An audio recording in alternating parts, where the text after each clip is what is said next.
तीसरे टेस्ट का दूसरा दिन है आज और ब्रिस्बेन के गाबा में ये तीसरा टेस्ट मुकाबला खेला जा रहा है। ऑस्ट्रेलिया का तीसरा विकेट जो है वो गिर चुका है। बड़ी खबर आप तक पहुंचा रहे हैं जो इस बीच सामने आ रही है। ऑस्ट्रेलिया के 3 विकेट गिर चुके हैं। ये बड़ी खबर है जो इस बीच सामने आ रही है। 104 रन पर ऑस्ट्रेलिया अपने 3 विकेट गंवा चुका है और तीसरे टेस्ट का दूसरा दिन है आज। ये बड़ी खबर जो इस बीच सामने आ रही है।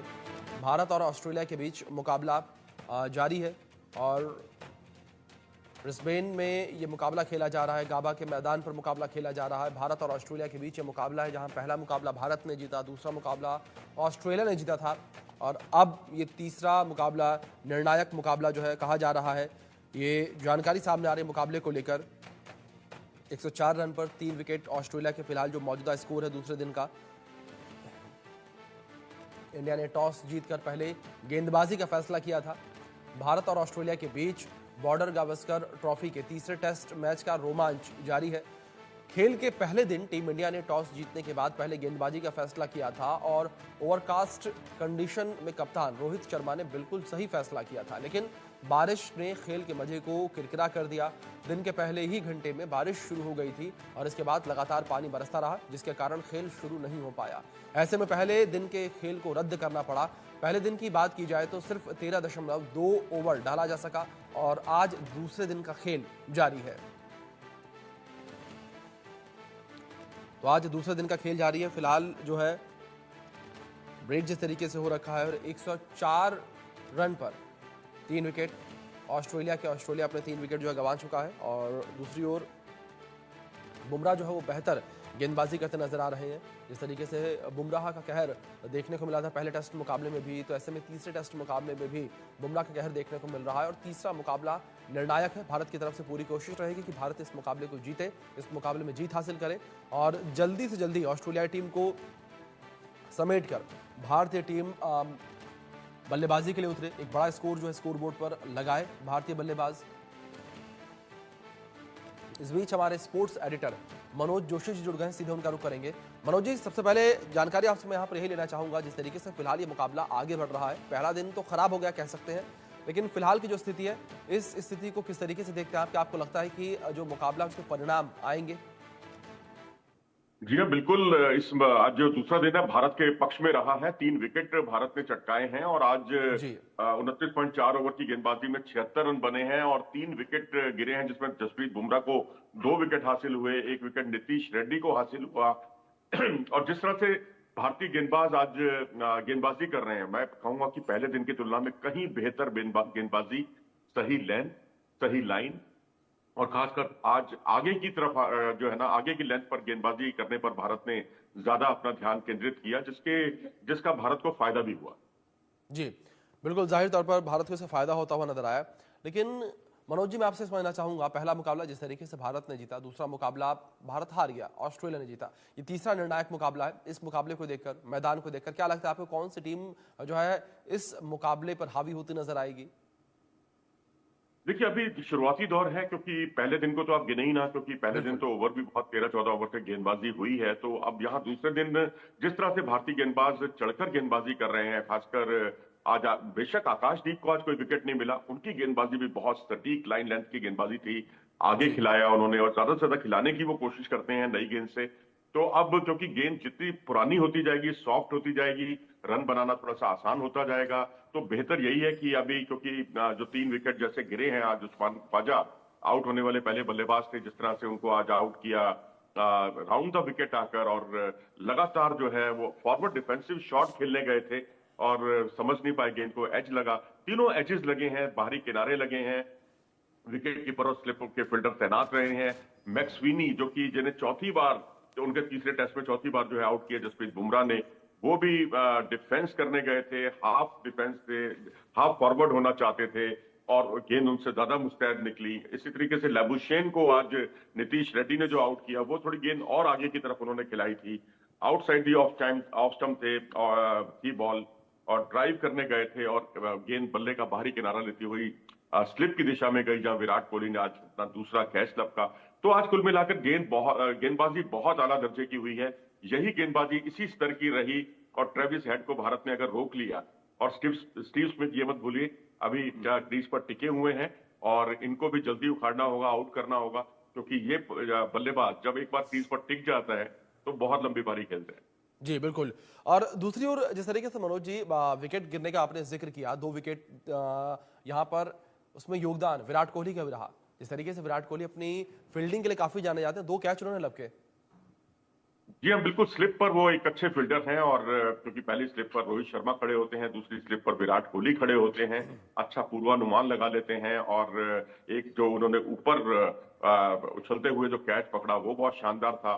तो यहाँ ये है कि विराट कोहली और हमारे जो स्लिप कॉर्डन है वहां पर गलतियां नहीं होनी चाहिए, क्योंकि स्लिप पर बहुत कैचेस आएंगे, एजेस लगेंगे, क्योंकि यहाँ पर ये विकेट जिस तरह का है, थोड़ा बाउंसी ट्रैक है, और बल्लेबाज जो है उसका पूर्वानुमान नहीं लगा पाता उस तरीके से कि गेंद जो है कितनी राइज करेगी, क्योंकि यहाँ आपको थोड़ा सा उछाल को लेकर भी वैरायटी लानी होगी, और वही भारतीय गेंदबाज कर भी रहे हैं, क्योंकि जितना आप थोड़ी वैरायटी आएगी और आप जो है सीधी गेंद करते करते अचानक एक बीच में गेंद बाउंसी उछाल वाली गेंद करते हैं तो बल्लेबाज उस पर थोड़ा सा गच्चा खा जाता है, या लगातार उछाल करते हुए आप एक सीधी ऐसी गेंद कर दें जो आपकी कमर की ऊंचाई से भी नीची हो, तो उस पर भी जो बल्लेबाज है वो फॉरवर्ड डिफेंसिव शॉट खेलने जाता है, गेंद पूर्वानुमान नहीं लगा पाता, एजेस लगते हैं, और स्लिप और गली, और साथ ही विकेट कीपर सहित 4 फील्डर जो है पीछे विकेट के पीछे तैनात हैं आपका कैच लपकने के लिए। जी जी।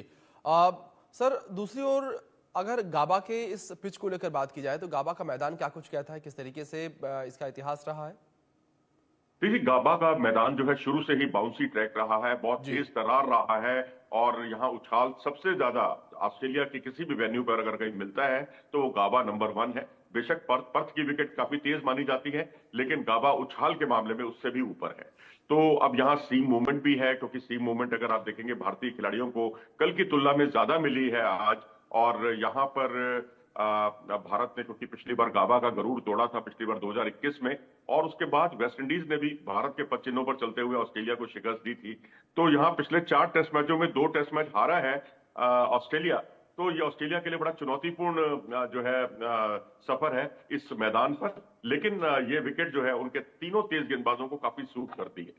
जी बिल्कुल, जाहिर तौर पर। मनोज जी दूसरी ओर जिस तरीके से यहाँ पर भारतीय टीम को लेकर भी कई बार जिक्र किया गया, अगर बात जाहिर तौर पर सोशल मीडिया को लेकर बात की जाए तो कई सारे ट्रेंड्स देखने को मिलते हैं, कई सारे जो यूजर्स होते हैं उनके अपने सवाल जवाब होते हैं। भारतीय टीम को लेकर भी आलोचना जो है देखने को मिली थी, जब दूसरा टेस्ट मुकाबला भारतीय टीम हार गई थी तो यहाँ पर टीम को आलोचनाओं का शिकार करना पड़ा था।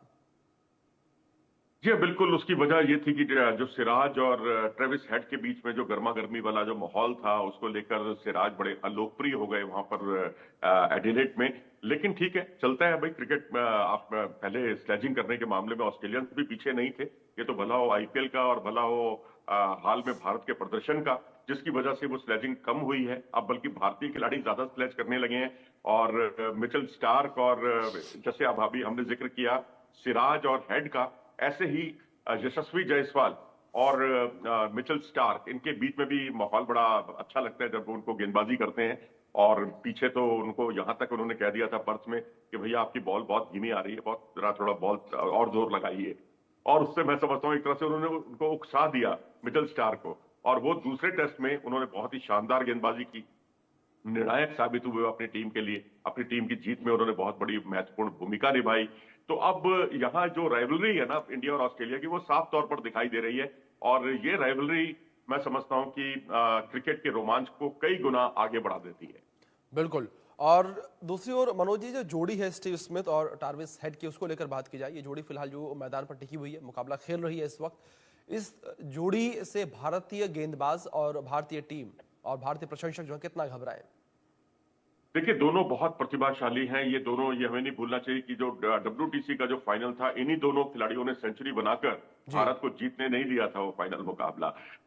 लेकिन ये जो मौजूदा सीजन है ये दोनों का ही बहुत अच्छा नहीं रहा, लेकिन ट्रेविस हेड का ये सीजन, खासकर ये सीरीज काफी अच्छी रही, जहां उन्होंने पहले हाफ सेंचुरी बनाई पर्थ में, फिर उसके बाद सेंचुरी बनाई उन्होंने अगले टेस्ट में एडिलेड में, और वहां पर हमारी कुछ मूलभूत गलतियां भारतीय गेंदबाजों से हुई। उनको एक तो राउंड था विकेट, उनको जितनी गेंदबाजी करोगे वो बहुत कंफर्टेबल नहीं रहते, और दूसरा उनको शॉर्ट पिच डिलीवरी जितनी करोगे, बाउंसर्स करोगे, उसमें वो उतने कंफर्टेबल नहीं रहते, या उसमें वो विकेट भी अपना खोते हैं। तो हमने पूरी उनकी सेंचुरी के दौरान उनको 3 या 4 बाउंसर फेंकी है, मुझे लगता है वो एक रणनीतिक भूल थी। लेकिन अब यहाँ भी एक छोटी सी भूल हमसे ये हुई है कि जब वो आए थे बल्लेबाजी करने के लिए, तो उस वक्त जसप्रीत बुमराह को बहुत जल्दी लाना चाहिए था और उन पर अटैक करने चाहिए थे। हम उनको लाने में भी हमने थोड़ी सी देरी कर दी। उन्होंने 1-2 बाउंड्रीज भी लगाई जब जसप्रीत बुमराह गेंदबाजी के लिए आए। तो अब यह है कि जितनी जल्दी से जल्दी आप ट्रेविस हेड को आउट करेंगे, उतना आपके लिए अच्छा रहेगा। नहीं तो ये जोड़ी खतरनाक साबित हो सकती है। अगली पिछली जो दिक्कतें हैं, जो 3 विकेट उन्होंने अपने गंवा दिए हैं, उससे वो बहुत जल्दी उबर सकती है, उबरने का मादा रखती है। तो इनको जल्दी आउट करना हो। बिल्कुल, जल्दी आउट करना एक बड़ा कह सकते हैं कि यहाँ पर गेम रहेगा। लेकिन दूसरी ओर अगर भारतीय टीम को लेकर बात की जाए, जिस तरीके से केएल राहुल को लेकर बात की जाए, तो केएल राहुल किस तरीके से इस वक्त आप देख रहे हैं उनको, क्योंकि पिछले कई मुकाबलों को लेकर बात की तो केएल राहुल का बल्ला भी कुछ उस तरीके से चलता नजर नहीं आया और कुछ मुकाबलों में उन्होंने जो है अपने बल्ले से कुछ रन बनाए हैं। लेकिन अगर ज्यादातर मुकाबलों को लेकर बात की जाए मनोज जी, तो वो उस तरीके से परफॉर्म करते हुए नजर नहीं आए हैं जैसी उम्मीद केएल राहुल से की जाती है। देखिए, ये बात ठीक है कि ये केएल राहुल के साथ शुरू से दिक्कत रही है। कंसिस्टेंसी लेवल उनका बहुत अच्छा नहीं रहा है। जब वो खेलते हैं, जैसे उन्होंने 77 रन की पारी खेली थी पर्थ में और 203 रन की पार्टनरशिप की थी यशस्वी के साथ, तो उस समय उनमें वाकई एक लगा था कि टेक्निकली जो है इतना साउंड प्लेयर इस समय भारतीय टीम में कोई दूसरा नहीं है। लेकिन आपका अगर आप पूरा करियर औसत देखते हैं, वो भी 33-34 का आपका सारा औसत है, जो आप नंबर 5 पे भी खेले हैं, ओपनर भी खेले हैं। ओपनर के तौर पर आपकी ज्यादातर सेंचुरी एज अ ओपनर है। 8 में से 7 सेंचुरी आपने एज अ ओपनर लगाई है।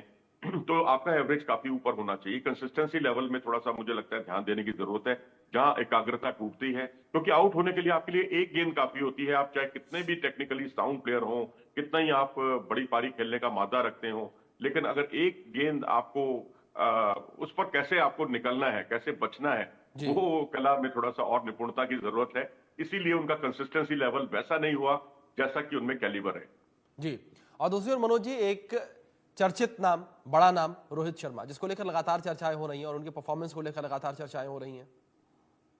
जी हाँ, रोहित शर्मा इस वक्त बहुत अपने करियर के सबसे खराब दौर से मैं कहूंगा गुजर रहे हैं। और तो और प्रैक्टिस मैच में भी नहीं चले। प्राइम मिनिस्टर 11 वाला जो मैच था, इस सीरीज में बिल्कुल नहीं चले।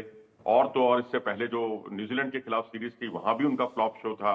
तो पिछली 13-14 पारियों में अगर एक हाफ सेंचुरी है एक ओपनिंग बल्लेबाज की, और औसत जो है उनका 11 या 12 का उनका औसत रहा हो, तो ये बहुत ही खराब प्रदर्शन है। इससे उनको बहुत जल्दी उबरना होगा।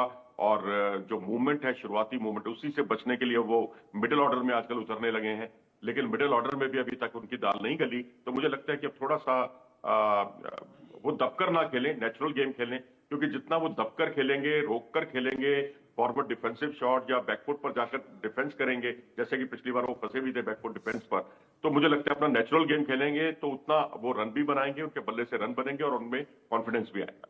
जी, और दूसरी ओर मनोज जी, अगर चर्चित नामों को लेकर बात हो रही है तो विराट कोहली को लेकर बात कर ली जाए तो विराट कोहली के परफॉर्मेंस को इस वक्त किस तरीके से देख रहे हैं आप? देखो जी, विराट कोहली ने एक सेंचुरी जरूर बनाई, लेकिन उसके बाद की 2 पारियां उनकी खराब गई। आउटसाइड दी ऑफ स्टंप जो उनके जो 3 साल उनके जो बहुत अच्छे नहीं रहे थे, तब वो ऐसे ही 5वें, चौथे, 5वें स्टंप की गेंद पर ही आउट हो रहे थे। यहाँ पर भी वो फंसते हुए दिख रहे हैं वैसी ही गेंदों पर। तो मुझे लगता है जिन गेंदों पर वो आउट हो रहे हैं, जो उनके वीक जोन है, उस पर वो उनको अभी काम करना होगा। क्योंकि अब विराट इतने बड़े खिलाड़ी हैं कि उनके लिए हम तो इस तरह की राय नहीं दे सकते। लेकिन इतना जरूर मैं कहूंगा कि विराट को जैसे सचिन थे, उनमें एक लचीलापन था। उनको लगता था कि वो एक जगह पर फंस रहे हैं तो उस जगह स्ट्रोक ही नहीं खेलते थे।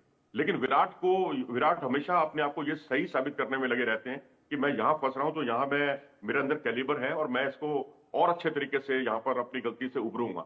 और उसी प्रयास में वो बार बार आउट होते हैं। तो मुझे लगता है कुछ भी आपको साबित करने की जरूरत नहीं, कि उन्होंने बहुत कुछ साबित कर दिया इंटरनेशनल क्रिकेट में। और 70 से ज्यादा सेंचुरीज बनाना अपने आप में इंटरनेशनल क्रिकेट में काफी है उनकी प्रतिभा को दिखाने के लिए। तो मुझे लगता है थोड़ा सा फ्लेक्सिबल उन्हें अपने माइंड सेट को रखना होगा। तो शायद आपको पुराने वाले विराट कोहली वैसे ही दिखेंगे। क्योंकि इस बार जो पिछली बार उन्होंने सेंचुरी बनाई, वो भी अनकन्वेंशनल शॉट्स की भरमार थी उसमें। वो इस तरह की शॉट्स आमतौर पर लगाते नहीं है। अपर कट, ग्लांस और इस तरह के शॉट्स उन्होंने जो लगाए, वो वाकई अपने आप में काबिले तारीफ थे। बिल्कुल, अब देखना दिलचस्प होगा मनोज जी कि क्या नतीजा निकलकर सामने आता है, किस तरीके से इंडियन टीम परफॉर्म करती है। फिलहाल बहुत शुक्रिया आपका जुड़ने के लिए और इन तमाम जानकारियों के लिए।